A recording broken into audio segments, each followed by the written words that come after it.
Hola, hola, ¿qué tal? ¿Cómo están ustedes? Muy bienvenidos a un nuevo programa de Pauta Inmobiliaria. En esta oportunidad, después de mucho tiempo, estamos físicamente en la radio transmitiendo este programa. Quiero darle la bienvenida a nuestros invitados, no los veo, pero yo sé que están por ahí. Me gustaría que pudiéramos tenerlo para mostrarlo en este instante.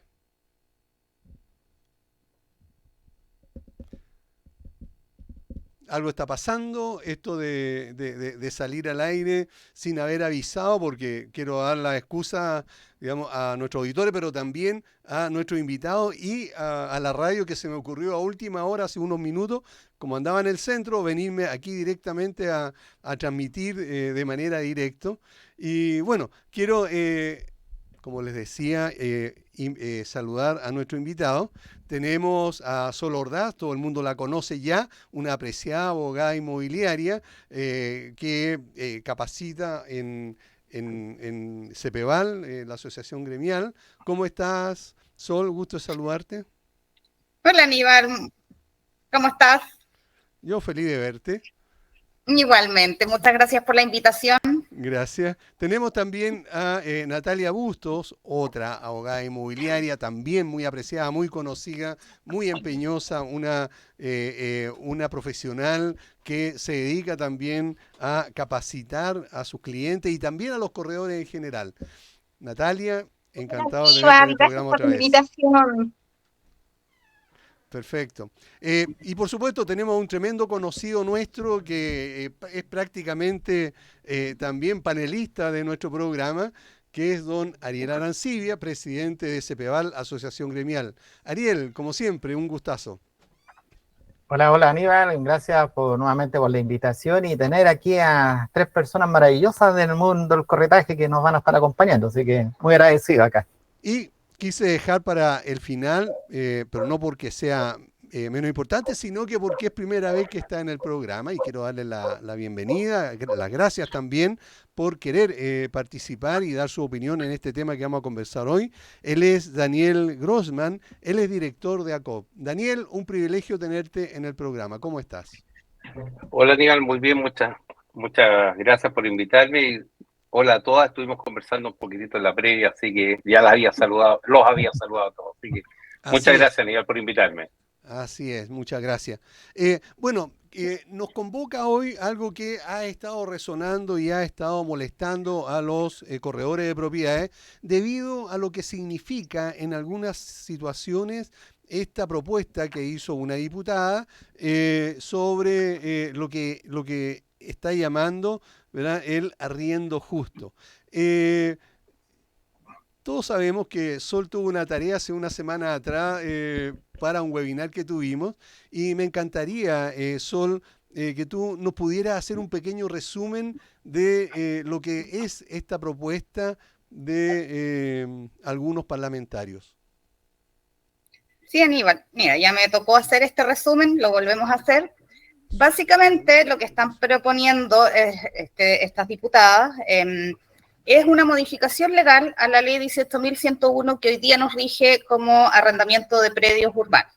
Por lo tanto, modificaría todo el sistema de arriendo de los predios urbanos, de todos los bienes que se encuentran dentro del radio urbano, no haciendo distinción en habitacionales, comerciales, industriales, etcétera. Todo se regularía de la misma forma, lo cual inicialmente considero que no es muy provechoso tanto para los propietarios como para los corredores.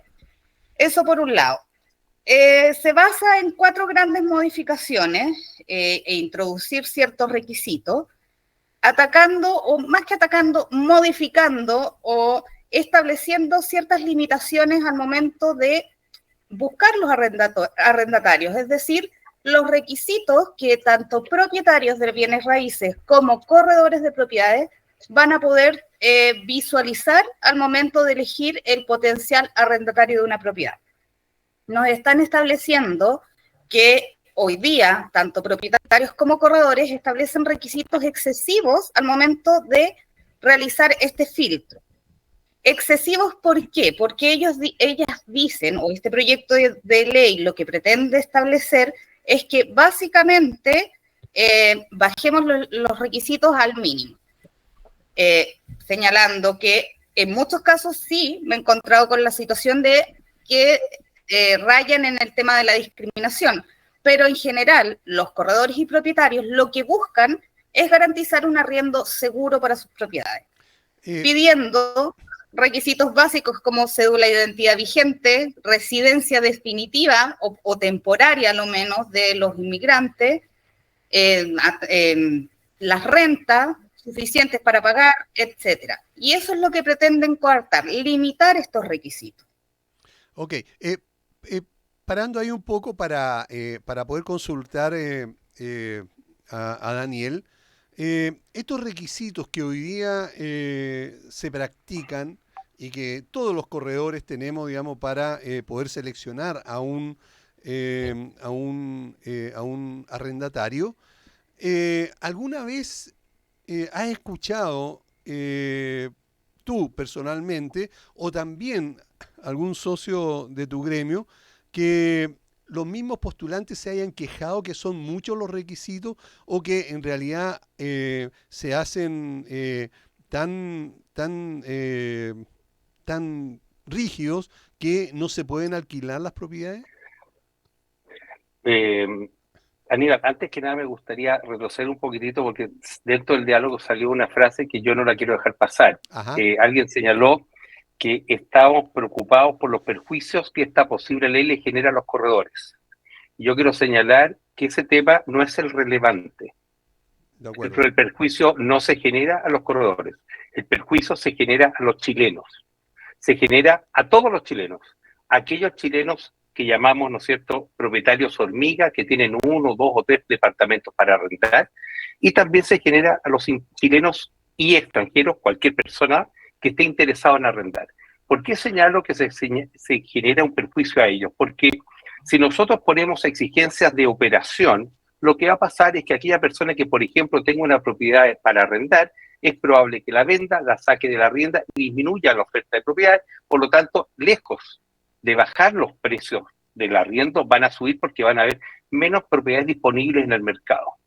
Por lo tanto, yo lo primero que quiero dejar acá súper claro planteado, que yo no estoy en representación del gremio, defendiendo al gremio, porque el gremio, yo sí creo en la economía social de mercado, creo que los gremios se van ajustando, ¿no es cierto? Tal como en una época, bueno, todos ustedes son más jóvenes, yo creo que Aníbal se puede acordar, cuando uno iba a las notarías y había la escritura, y la escritura se hacía a mano. Claro. Llegó la tecnología y se pasó de la escribana que hacía la escritura a la tecnología. Y dijimos, bueno, las notarías van a estar vacías. No es cierto, la tecnología va cambiando y uno se va ajustando al mercado. Lo que aquí está intentando resolver la diputada Orsini es un problema que yo creo que absolutamente existe y es real. Hay un problema real de que hay gente que no tiene dónde vivir, pero ese es un problema del Estado de Chile y que lo que tiene que resolver el Estado de Chile, no el Estado cargarle el problema a los particulares. Esa es mi visión al respecto. Perfecto, estamos muy de acuerdo con eso y también en lo que acabas de señalar en cuanto al perjuicio que pudiera haber o no hacia los corredores de propiedades. Francamente, yo creo que económicamente el corredor no se va a ver afectado. Lo que sí, digamos, el propietario, el pequeño inversionista, que, ojo, en nuestro programa somos muy escuchados precisamente por ello, más que por los mismos corredores de propiedades. Por lo tanto, justamente este programa está en defensa de nuestros pequeños inversionistas inmobiliarios, porque son en realidad quienes están hoy día con esfuerzo invirtiendo para poder cimentar un futuro y no quedarse con la miserable pensión que generalmente se obtiene una vez que las personas cumplan la edad de jubilarse. Así que en eso estamos absolutamente de acuerdo, Daniel. Ariel, en el caso de ustedes como gremio, como asociación gremial, ¿cuál es la opinión que tienen referente a las exigencias que hoy día citan estos parlamentarios para argumentar estos cambios que quieren hacer?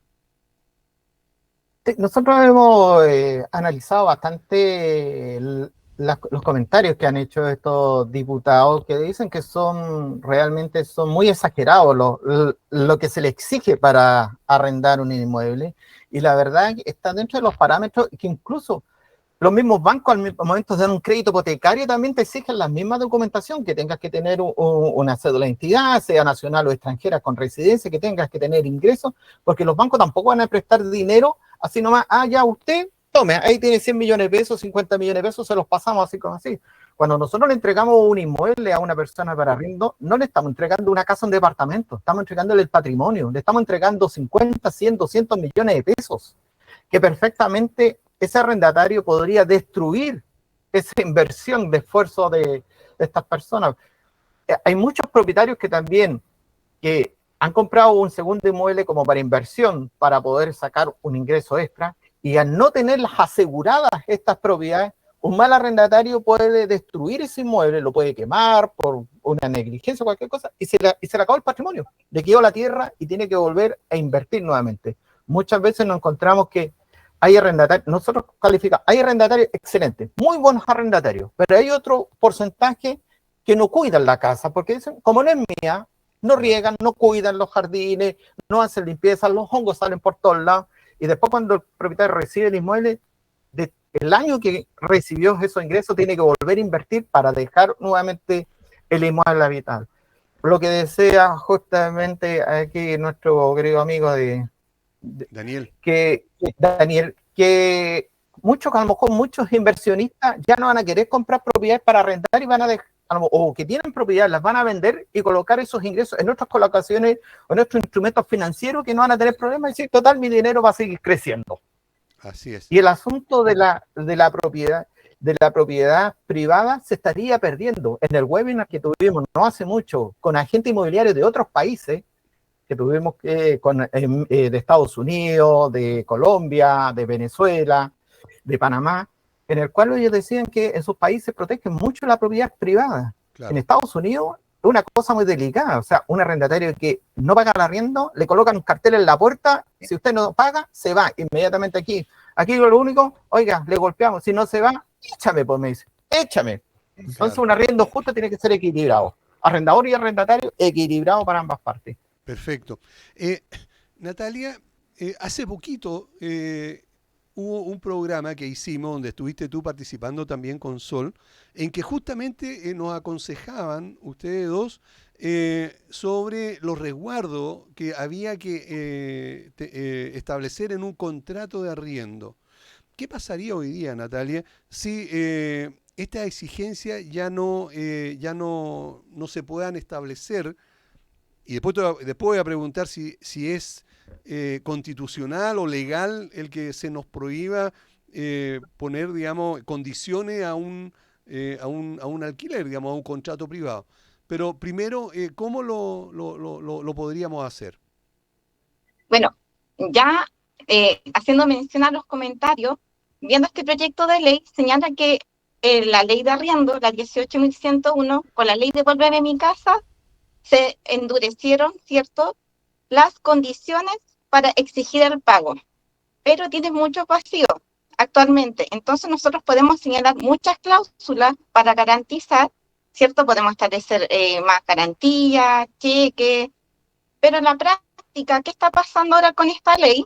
El propietario a quien no se le paga su renta tiene que realizar un juicio costoso con una sentencia, recién puede lanzar a la calle a las personas, ¿cierto?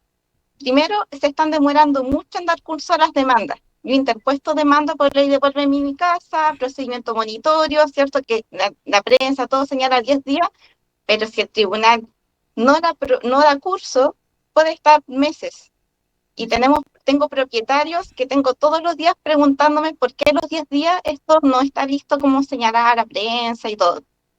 Entonces, actualmente, con la actualización de la ley, ya tenemos un problema para el propietario, que es un argumento fuerte que señalaba este proyecto de ley que se les fortaleció. Tenemos otro problema actual de la acción de precario. Las personas que se toman propiedades, ahora los corredores tenemos miedo de señalar, de dar colocar un letrero, se vende, porque sabemos que se lo pueden tomar. ¿Qué problema tenemos ahora? No exigen lo mismo requisitos para una demanda. Si nosotros no sabemos quién es la persona que está dentro, con su nombre, oficio, dirección y todo, no podemos demandarlo y tenemos un problema. Tenemos un vacío legal. ¿Cómo yo sé que la persona que ya está dentro, que puede ser documentada, indocumentada, su nombre, su RUT, sus datos personales?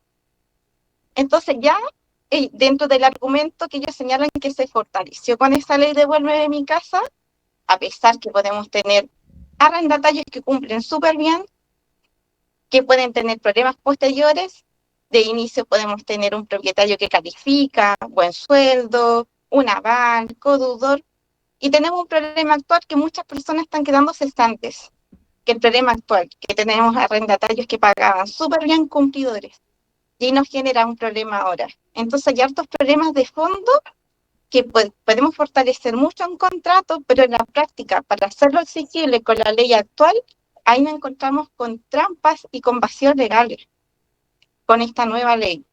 Entonces hay hartos temas que hay que fortalecer con lo que ya tenemos. Perfecto. Ok, gracias. Sol, ¿qué otro punto tú has destacado? Otro de los puntos destacables en esta modificación legal, nosotros conocemos el mes de garantía.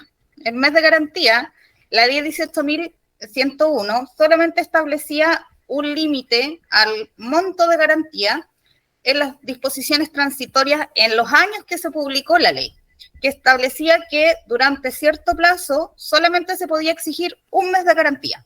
Pero ese plazo ya pasó con creces. Por lo tanto, hoy día, tanto propietarios y corredores, tenemos libertad de establecer el monto de garantía que nosotros nos parezca necesario para cubrir cualquier perjuicio o las cuentas pendientes, etcétera. Lo que pretende modificarse con este proyecto de ley es que se establezca que solamente se puede exigir un mes de garantía. Y sabemos que en muchas situaciones este mes de garantía es insuficiente para poder cobrar los perjuicios ocasionados, rentas insolutas, cuentas de luz, agua, gas, servicios básicos en general, son insuficientes. Por lo tanto, se le traspasa la responsabilidad de cubrir las deudas del arrendatario al arrendador. Estamos perjudicando al arrendador. Como decía Natalia, las leyes que hoy día nos rigen, si bien hay muchas modificaciones que se han actualizado, siguen siendo insuficientes y el legislador, por siempre, es un tema de siempre, ve a una de las partes en estos contratos, tanto el arriendo como, por ejemplo, en la legislación laboral, ve a una de las partes mucho más débil que a la otra. Y a través de ciertas modificaciones trata de equiparar ambas partes. Pero considero que en este caso, las modificaciones y actualizaciones de la ley 18.101 han sido insuficientes para proteger al arrendador, que supuestamente es la parte más débil, porque sigue siendo perjudicado. Lo que conlleva, como decíamos todos, es que veamos perjudicado todo el mercado inmobiliario, porque caemos con el tema de las inversiones, cada día, o sea, si nos establecen más restricciones, incluyendo estas que se pretenden incluir, la gente no va a querer comprar inmuebles para invertir, va a haber escasez de arriendo y va a provocar el efecto contrario de lo que pretenden con esta modificación. Es decir, va a haber menos propiedades para la vivienda que lo que se pretendía. Por lo demás, es un tema netamente del Estado solucionar el tema de vivienda, pero aún así, si quieren modificar y quieren actualizarlo de buena forma, yo creo que sí es necesario modificar y cambiar ciertos parámetros, pero con legislación coherente, con normas coherentes que protejan a ambas partes. Si ambas partes necesitan protección. Aquí en ningún caso estamos diciendo, no, los arrendatarios no necesitan protección, porque no es así. Pero necesitamos un rayado de cancha para ambas partes, que ambas partes se sientan resguardados y generar inversión para solucionar un tema sumamente importante. Ya sabemos que con las tasas que se han incrementado, los requisitos bancarios que han aumentado, hoy día adquirir la vivienda propia es mucho más dificultoso que antes. También por los rangos etarios, las nuevas generaciones, la generación Z, ya hay estudios que dicen que la generación Z no quiere comprar vivienda porque ellos prefieren la movilidad. Claro. Entonces, esos son los prospectos de arriendo. Pero si no hay gente que invierta, vamos a entrar en un círculo vicioso donde no va a haber no va a haber oferta y va a haber mucha demanda y vamos a tener un problema igual. Y estas leyes lo que hacen es tirar tierra para que no podamos solucionar el problema y mantener el problema perjudicando a ambas partes incluso. Perfecto. Estamos con nuestros invitados conversando sobre este proyecto de ley que se llama arriendo justo o algo así. Vamos a una pausa y volvemos inmediatamente. No se vayan, por favor. Bien, ya estamos de vuelta con el programa Pauta Inmobiliaria y estábamos conversando sobre las modificaciones que quieren hacer algunos parlamentarios a esto que le llaman el arriendo justo. Quisiera preguntarte, Daniel, sobre algunos puntos que recién estábamos conversando y que me gustaría que pudieras destacarlo, por favor. No te escuchamos nada, estabas muteado toda la primera parte. Aníbal, tienes que repetir ahí, parece. ¿Cómo? ¿No me escucharon? No, nada. No. Nada, no escucharon nada. Ahora sí. Nada. Bueno, empiezo del comienzo, digamos, de donde nos escucharon. Pero bueno, Daniel, te quería consultar sobre lo que estábamos conversando recientemente referente a unos puntos que tú quisieras destacar. Sí, a mí me parece importante señalar que nosotros como país, como sociedad, nos vimos expuestos a una situación muy difícil que fue la pandemia. Es como que hubiéramos tenido una guerra. Esa fue la verdad. Tuvimos una guerra como sociedad y de alguna forma todos tratamos de poner de nuestra parte para salir adelante en este tema tan duro que nos tocó vivir. En la mayoría de los casos que nosotros, como Grossman Propiedades, administramos propiedades, en la mayoría de los casos que nos vimos enfrentados a situaciones difíciles, la verdad es que logramos siempre llegar a acuerdos entre arrendatarios y arrendadores, buscando una... No sé si se puede hablar de algo justo, porque en este momento no tiene que ver con la justicia, sino un acuerdo para ambas partes. Por un lado, cuando un arrendatario llevaba algún tiempo ya arrendando y había tenido un buen comportamiento y se le había ajustado la situación que no puede salir, no puede vender, le bajan los ingresos, se conversaba, y de hecho trabajamos muchísimo en la pandemia nosotros en ese aspecto, para buscar una solución de modo que el arrendatario no se fuera en la medida que este era un problema puntual específico. Y por otro lado, el dueño tenía claro que si el arrendatario se iba, lo más probable es que la propiedad iba a quedar desocupada porque iba a ser imposible mostrársela a alguien nuevo. Claro. Entonces, la verdad es que creemos o no en la capacidad humana de diálogo. Mi opinión personal es que sí, las partes cuando son correctas buscan una solución y no necesitan al papá Estado que ayude. Tengo que decir, eso sí, que eso opera de un cierto nivel socioeconómico hacia arriba, aquella persona que tiene la capacidad económica de moverse. Sin embargo, hay otro grupo, también chilenos todos, por supuesto, que no tienen esta capacidad económica y efectivamente está muy complicado. Y tiene que ver el tema de las tomas y todos esos problemas que tienen que ver porque el Estado, o todos nosotros, cuando yo digo Estado no estoy diciendo a ellos, estoy diciendo todos nosotros como chilenos, no hemos sido capaces de resolver este problema como sociedad. Pero eso no significa que tengamos que... Perdona, Daniel, pero yo creo de que aquí los ciudadanos comunes y corrientes no tenemos nada que ver. Aquí hay un problema de Estado y un problema de los políticos. Ellos son los que han sido ineficientes, los que han sido ineficaces, los que han sido torpemente negligentes al no darles o no cubrirles las necesidades que tengan la gente que tiene escasos recursos.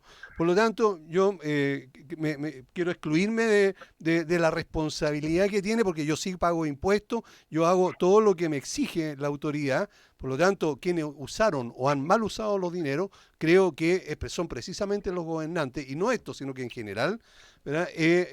Para no entregar las cosas necesarias a la gente, digamos, que no puede tener su propia vivienda. Sí, comparto, no creo que estemos en contradicción de nada de lo que tú has señalado con lo que yo he señalado. Yo lo único que digo es que el Estado tiene que resolverlo. Sin embargo, entiendo que hay una gente... Mira, me acuerdo perfecto cuando fue en la crisis inmobiliaria anterior, no sé si quieres que lo toquemos o no.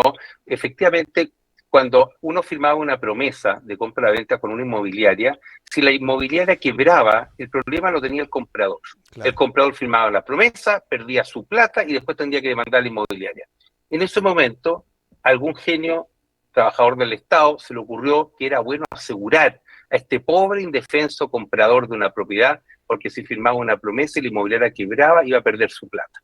Entonces, en lo personal, lo único que logramos con eso fue encarecer el sistema, porque las inmobiliarias que eran conocidas, serias, solventes, que tenían marca, prestigio, etcétera, etcétera, se vieron enfrentadas que para qué tenía que tener todo eso si podía bajar mi estándar personal individual. Yo entiendo que el concepto de seguridad debió haber sido, por ejemplo, hasta las 2.000 UF, 2.500 unidades de fomento, si quieres 3.000 UF, y hasta 4.000 UF. Pero una persona que se compra un departamento de 20.000 UF o 10.000 UF, ¿tú crees que necesita que el Estado lo proteja? Claro. Le diga que si lo va a comprar, le dé una póliza de garantía. Yo voy y compro un departamento de 10.000, 15.000, 20.000 UF y lo compro en la inmobiliaria que me da confianza donde yo quiero, porque soy adulto, soy grandecito, puedo tomar mis propias decisiones y por último tengo la opción donde comprar. Cuando una persona compra una propiedad que vale menos 2.000, 3.000 UF, le es mucho más difícil, entonces a lo mejor esa persona tiene menos opciones, tiene quizás menos acceso a la información, porque vive apagando incendios, no tiene el tiempo para estudiar, y ahí sí, quizás el Estado podría haberle dado una mano con este seguro de inmobiliario al pie de la promesa. Pero la verdad es que yo creo que el problema acá de las honorables que plantearon esto, y es un tema personal y políticamente incorrecto, pero no tengo problema en decirlo, que si ellas hubieran salido de la universidad y hubieran salido al mercado a trabajar y se hubieran puesto expuestos como nosotros, tener que trabajar y ganar plata y comprar una propiedad y pedir un crédito y tener empleado, es distinto a salir de la universidad, meterte al Congreso, ganar 8 o 10 millones de pesos mensuales a los 25 o 30 años, bueno, y se te acabaron los problemas. Así es. Perfecto. Natalia, reciente quedó una pregunta pendiente que me encantaría que pudieras ver si es posible responderla. ¿No se contradice esto de contra los derechos que pueda tener un propietario o una persona de que se le obligue a cumplir con ciertas normas para hacer un contrato o para entregar una propiedad, digamos, para que la habite otra persona con condiciones que la pone una autoridad o un tercero? ¿Cómo se podría manejar eso? Depende, como decimos el abogado, depende, bueno, primero hay que establecer que el contrato de arrendamiento es parte de lo que se llama derecho privado. Y acá prima la autonomía de voluntad de las partes. ¿Qué quiere decir esto? Que se puede realizar todo aquello que no esté prohibido, ¿ya? Y que no afecta a derechos de otras personas. Y acá, dentro de la autonomía de la voluntad, este contrato privado está ahí demasiado, se está, en términos coloquiales, manoseando, ¿cierto? Y uno de los contratos, en conjunto con el contrato de compraventa más reconocido, más usados en el derecho privado. Y en relación con el artículo 19, numeral 24 de la Constitución, señala que si bien el derecho de propiedad está muy protegido, el modo de adquirir para gozar y disponer de ella en situaciones puntuales se puede ver limitada, ya por una modificación legal, en razón de la función social. Correcto. Y hay que ver si esto está dentro de ese marco o no. Perfecto. Si es que realmente cumple la función social, señala que el fin es ese, ¿cierto? El proyecto de ley, pero en la práctica vamos a ver si esto realmente está cumpliendo un fin social o un problema social. Ok, correcto. Ariel, cuando empezamos el programa, tú comentaste sobre un webinar internacional en que precisamente se trató un par de estos temas, digamos, de cómo se hacía en otros países. ¿Nos podría hacer un pequeño resumen o comentarnos sobre eso? Sí, por supuesto. Mira, primero que nada, el déficit habitacional no es de ahora, viene de muchos años atrás, y esto va a afectar a la clase social, a la clase media, a las personas que tienen arriendos de 1 millón hacia abajo, arriendos de 300, 400, 500 mil pesos, a eso les va a afectar, que están pagando algunos créditos hipotecarios que quedaron cesantes y que tienen que pagar con ese arriendo esos viviendas.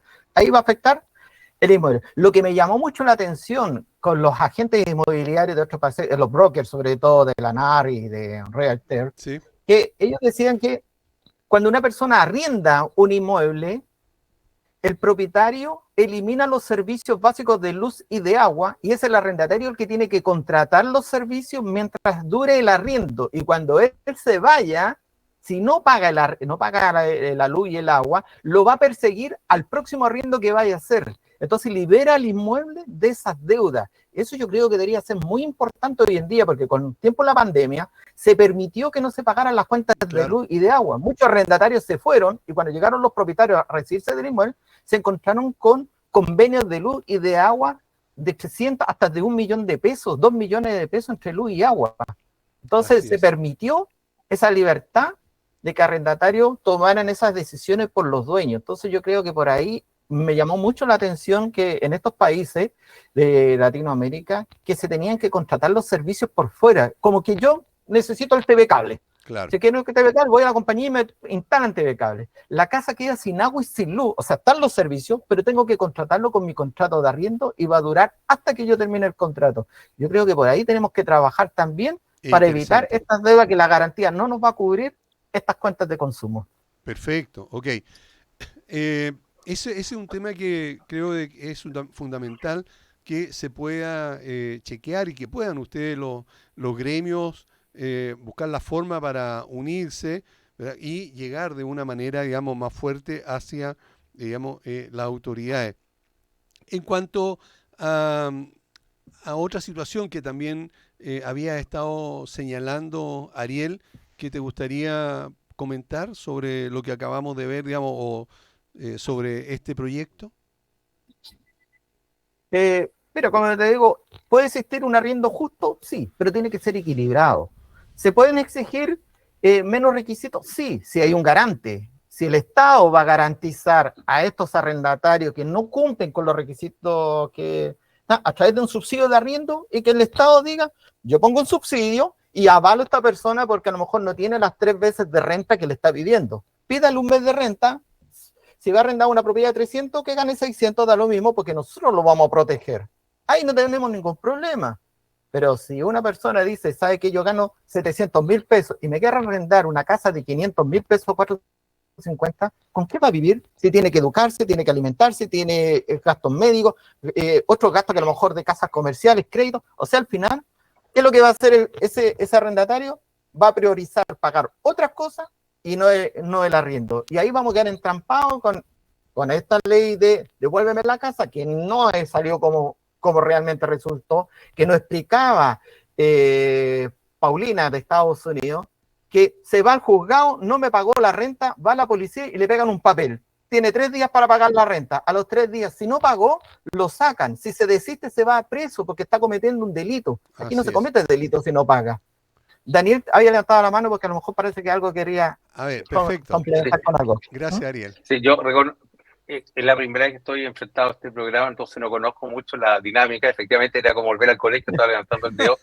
A mí me parece, efectivamente, de hecho, hay arrendadores que para defenderse de este tema ahora están poniendo, por ejemplo, que los contratos de arrendamiento incluyen las cuentas de servicio, cosa de que efectivamente uno se asegure que las cuentas de servicio se pagan. Sin embargo, eso tiene un incentivo perverso, que es que el arrendatario no le importa pagar la luz en la noche porque está incluido en el arriendo, claro. O no le importa darse duchas de 2 horas con el agüita caliente porque está incluido en el arriendo. Entonces, la idea que estaba mencionando Ariel me parece fantástica. Sin embargo, tengo que agregar que la pandemia, efectivamente, es que volvemos al tema, cuando los honorables hacen leyes en el Olimpo, arriba, y se olvidan de los de abajo porque perdieron el foco, hacen leyes que son absolutamente poco operativas y poco prácticas. Cuando un honorable plantea, por ejemplo, que el que no paga los gastos comunes no se le corta la luz en un edificio, yo me pregunto, ¿y el edificio cómo sobrevive? Claro. Si el edificio, la comunidad no es una empresa que tenga caja para poder operar, lo que hace la comunidad en un edificio de vecinos es cobra los gastos que tiene para poder sobrevivir. Si algún arrendatario o propietario no paga los gastos comunes, no tiene caja. Entonces, la ley que hicieron en el Olimpo para ganar votos, para quedar bien, para dormir tranquilo en la noche, perjudicó a todos, claro, excepto aquellas, o si no a todos, a mucha gente, porque la verdad es que efectivamente lo que señala Ariel es verdad. Sin embargo, tengo que decir que nos tocó un caso de experiencia, una propiedad comercial, donde efectivamente era un local, que era una carnicería, que no pagó la luz, pero sin embargo está abierta, pero por la pandemia no podía abrir, no podía cortar la luz, llegó una deuda de 8 millones de pesos. ¡Wow! 8 millones de pesos. Efectivamente presentamos a la CGE una solicitud y se fue, y al propietarios le bajaron de los 8 millones de pesos a 1 billón de pesos, porque en el fondo fue el primer mes, y de ahí para adelante lo liberaron porque en el fondo el propietario no autorizó, que es lo que debió haber pasado. La intención de la ley estuvo bien, lo malo es que les falló implementarla porque no saben lo que pasa abajo. Debieron haber dicho, aquella persona que no puede pagar los gastos comunes o la luz no la paga en la medida que el propietario esté de acuerdo y firme también el tema. Eso es todo. Claro. Si el propietario se hubiera enterado de este beneficio, el propietario hubiera hablado con su arrendatario, hubieran buscado una fórmula, se hubieran puesto de acuerdo. Pero eso significa conversar con la gente y a veces los honorables pierden esa cercanía con el pueblo, lamentablemente. Así es. Y hay una sola cosita que también lo tocamos en el webinar anterior, porque yo sé que el tiempo es cortado, que incluso muchos arrendatarios, yo insisto, hay excelentes, yo tengo como 30 administraciones, tengo muy buenos arrendatarios, excelentes arrendatarios, pagan puntual, incluso me recuerdan, oiga, hay que subir el IPC. Pero hay arrendatarios que son malos arrendatarios, piden un crédito consumo en un banco o una casa comercial, hacen reventar las tarjetas, colocan el domicilio donde están arrendando, después se van, claro. Después la arrendatario, como no nos enteramos, nos entregan la propiedad, la arrendamos y el no arrendatario, llegó una carta de cobranza, llegó un receptor judicial y me vienen a embargar. ¿Por qué no las casas comerciales dicen, si usted es arrendatario tiene que tener una autorización expresa del propietario que tiene que colocar el domicilio como notificación? No lo puede colocar usted. Si el propietario lo autoriza, lo colocamos. Si no, tiene que colocar su domicilio laboral o de un familiar cercano, pero no puede colocar de un arriendo, porque ahí nos enfrentamos después que las tercerías, que los embargos y lo demás, y el arrendatario desapareció y quedó una deuda de 10, 20, 30 millones de pesos y que después es el propietario o el nuevo arrendatario, realmente es el propietario quien tiene que andar detrás persiguiendo a los bancos para decir, ¿sabe que no me embarguen ahí porque yo arrendé la propiedad, el gallo se me fue y me quedo debiendo 3 millones de pesos más encima a ustedes? O sea, es una bola de nieve que va creciendo con estos arrendatarios que, como digo, hay buenos y malos. Enfoquémoslo en los malos, ¿cómo podemos mejorar para que sean buenos? Ok. ¿Sol, algún otro punto que quisieras destacar? Bueno, en consideración a lo que han dicho, sobre todo lo que dijo Daniel y Ariel, respecto al tema de la protección a las personas que ganan quizás una renta mucho más baja, que son las personas más vulnerables, tenemos mecanismos hoy día, que es el subsidio de arriendo. En el subsidio de arriendo, también el Serviu pide una serie de antecedentes. O sea, íbamos a limitar también, o sea, si nos quieren limitar a los particulares, corredores, propietarios, a limitar la cantidad de documentos, también hay que limitarla al Serviu. Por lo tanto, presentando la cédula de identidad, le tienen que dar subsidio a todas las personas. Entonces, caemos en el absurdo de que si limitamos la ley para los privados, vamos a tener que limitarla también para el Estado, pero van a salir, obviamente, los defensores del Estado, que cómo le vamos a dar plata a toda esta gente. Entonces se forma un absurdo, nuevamente. Tenemos mecanismos de protección a las personas que están en un estado más vulnerable, que es pega del Estado. El Estado tiene que hacer esa pega, porque si nos queremos constituir en un Estado social democrático, donde el foco esencial sea la persona y sus necesidades, comportémonos efectivamente como tal, pero haciendo mecanismos realmente coherentes, no coartándole a los particulares. O sea, aquí una de las modificaciones que yo considero que es bastante más que peligrosa, es el tema de la eliminación del cobro en UF. Para los bienes raíces habitacionales lo encuentro bastante coherente, aun cuando igual vamos a tener el mecanismo de reajuste con el IPC, o también lo van a eliminar.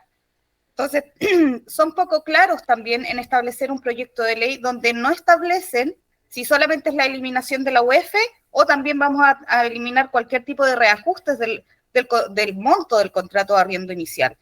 ¿Sabes? No podemos permitir eso tampoco. Sol, quiero exponer el ejemplo que hoy, digamos, hace menos de un mes, está sucediendo en España, en que hay una ley muy parecida a esta. De hecho, el gobierno de España también es de izquierda, ¿verdad? Y yo creo que mucho de lo que establece este arriendo justo se copió de España. En España ahora salió una modificación a la ley que establece que el reajuste para los arriendos no puede superar el 2,8% anual, siendo que el IPC anual de España fue del 5,8%.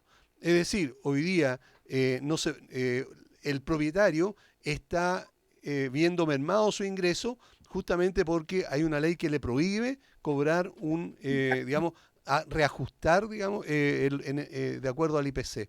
Así que lo más probable es que con el tiempo la idea, pueda ser también ir hacia ese lado. No lo sé, pero son muy buenos para copiar, y podría pasar algo similar. Copian mal. Ahí el tema, yo considero, y vuelvo a decir, estos son, la gran mayoría de nosotros hoy día estamos dando opiniones personales, limitar el reajuste es decirle, mira, lo que tú ganas con esto no vale lo mismo que el resto. Entonces, automáticamente tú estás haciendo que el negocio inmobiliario sea poco rentable para los inversionistas. Entonces les estás poniendo una soga al cuello al mercado inmobiliario, lo que va a disminuir, lo que decía Daniel en un principio, va a haber menos oferta, más demanda, y el tema no se va a solucionar y vamos a caer en el absurdo de que vamos a tener mucha gente queriendo arrendar y pocas propiedades para arrendar. Así es. Natalia, en tu caso, ¿qué opinas de lo que acaba de destacar como punto Sol en cuanto a la reajustabilidad de las propiedades? De hecho, ya me he encontrado con inversionistas con este problema, que no sé si muy bien asesorados o no, compraron propiedades para arrendar y con todas propiedades que pensaban en su momento que en la renta iba a pagar su dividendo suyo mucho más que la renta para ese tipo de propiedad. Ahora las rentas están bajando en ciertas comunas que eran de inversión, por ejemplo, Estación Central, y están con ese problema. Como a mí me prometieron que mi arriendo se iba a pagar, o sea, mi dividendo se iba a pagar con el arriendo y no me alcanza. Ya estamos con ese problema, con esto se va a agravar más. Y esto pasa netamente, yo insisto, invisibilización de quienes sí nos dedicamos a esto. A mí me parece una falta de respeto que realizan leyes personas que si bien no conocen del tema, no parecen expertos en todo, pero tienen asesores. Y en el fondo ahora nosotros estamos haciendo un trabajo a los asesores, que sí son remunerados y pagados por todo el impuesto de nosotros. Y ahora lo que estamos haciendo nosotros en estos conversatorios y el otro es visibilizar a las personas que sí nos dedicamos a esto, que yo digo, somos el escupo del sistema cuando no funciona, porque cuando existen los problemas, los clientes nos retan a nosotros. Oye, dame una solución. Mi mes de garantía no me alcanza. Usted no me cumplió. Se interpuso una demanda. La televisión dijeron que en 8 días, en 10 días, yo iba a tener mi propiedad de vuelta. Y habían pasado meses. Y no ha hecho nada. Y uno es como, yo digo, sin menospreciar a las cajeras del supermercado, que muchas veces cuando no funciona el supermercado, las grandes tiendas, la gente le reclama a ellos, a veces me siento como ella. Como, yo no creé esto, hay vacíos legales, no es mi culpa que el sistema funcione así, y esto pasa porque no nos consideran cuando se realizan este tipo de leyes tan técnicas. Ok, sí, eso es cierto y tiene toda la razón. Daniel, Ariel, ustedes como gremios, ¿qué opinión les merece esto y cuál es la guía o la dirección que ustedes van a establecer para comunicarse con las autoridades o para dar a conocer, cuál es su punto de vista? Ariel. Bueno, nosotros estamos en reuniones de trabajo con distintos gremios para poder mandar una carta a los honorables o a la prensa y empezar a hacer voz para que empiezan a hacer un paralelo a estas cosas que se están creando, ¿no? Porque ¿qué es lo que va a pasar el día de mañana? ¿Con qué cara yo le voy a decir a los extranjeros que quieren invertir en Chile, inviertan en Chile porque hay rentabilidad, hay negocios para que puedan comprar inmuebles y los puedan rentar? No lo vamos a poder hacer. Prefiero entonces buscar clientes y llevarlos al extranjero, llevarlos a Miami, Nueva York, donde sí se respeta la propiedad privada, donde tampoco hay un abuso excesivo, pero el inversionista va a poder recuperar sus ingresos, y en eso es lo que tenemos que trabajar. A mí me llamó mucho la atención, antes de ayer vi en un matinal del cable, en el cual donde estaban entrevistando a una arrendataria que no llevaba 6 meses sin pagar, y estaba la dueña ahí, y la arrendataria le decía, yo no voy a pagar porque ella tiene 2 casas más, así que no tiene necesidad, yo tengo necesidad. O sea, a eso vamos a empezar a llegar, a que si ya los arrendatarios digan que usted ya como tiene ingresos, no necesita otra propiedad. Entonces, ahí estamos mal, y eso es una de las cosas que estamos viendo en un grupo de, no somos expertos, pero tenemos expertos abogados que nos van a asesorar, nosotros desde nuestro punto de vista como gremialistas, poder ayudar a poder redactar algo para evitar todas estas cosas, si no, bueno, el mercado inmobiliario se nos va a ir a las países. Gracias. Daniel, 30 segundos porque se nos acabó el tiempo y nos están pidiendo que cortemos, por favor. Sí, yo lo único que quiero decir, Jacob está intentando ver este tema, lo está abordando, sin embargo, creo que toda la sociedad tiene una responsabilidad.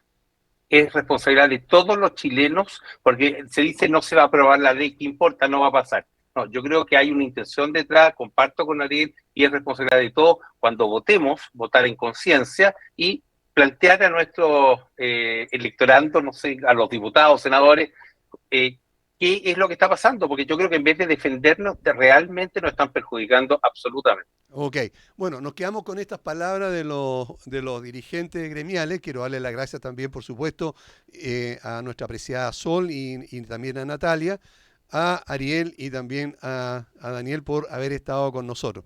Nos vemos en el próximo programa, como siempre, a las 4 en punto el próximo lunes. Chao.